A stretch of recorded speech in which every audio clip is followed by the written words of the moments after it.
So rather than initial impressions, I'm going to do a short review of Overlord: The Sacred Kingdom. I've enjoyed Overlord as an anime and as a story. It's been fairly consistent with how well it handles its politics and world building. It's also a very unique story in the isekai scene that covers a much more serious ascension of a villainous entity to power over a world unprepared for the power of Ainzul Gon. I say that to be clear. I've been looking forward to this movie, so much so, in fact, that I'd go see it at 9:30 on a Sunday night in a theater 40 minutes from where I live. But this movie did not live up to my expectations. So let's start with the pros. The good things about this movie is that it does some good world building, like always. We're introduced to a new nation, the political climate there, its difficulties. On top of that, we get to see the Riestes Kingdom rebuilt as the Sorcerer Kingdom after the war and subsequent capture.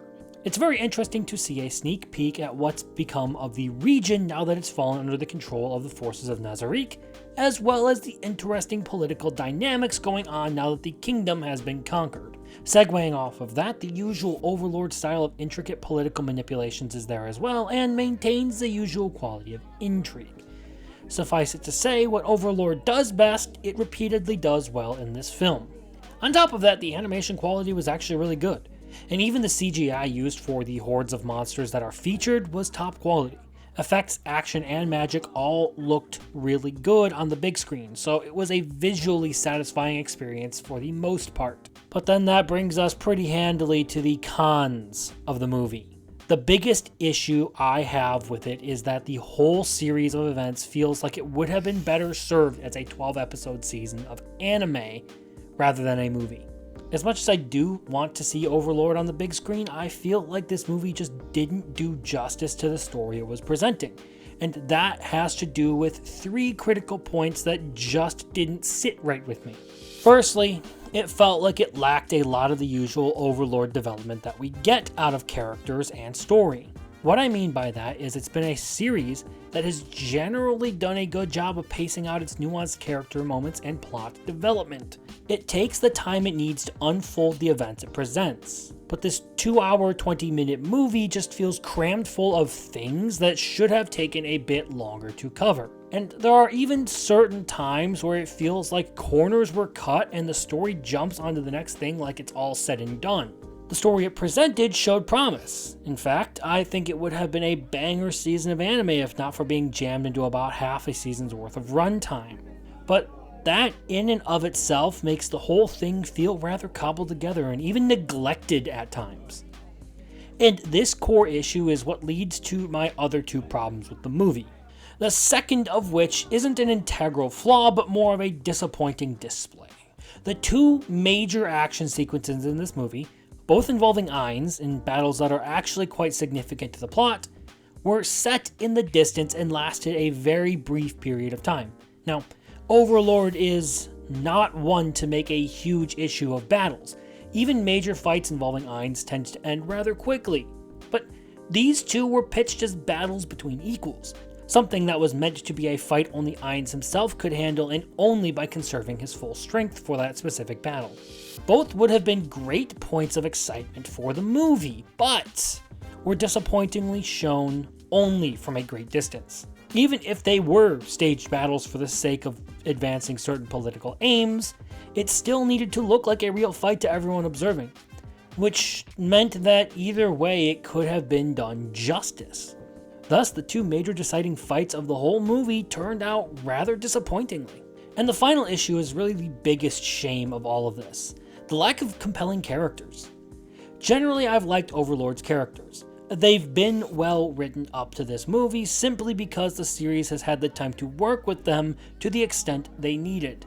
But there were certain characters who just didn't come off well at all.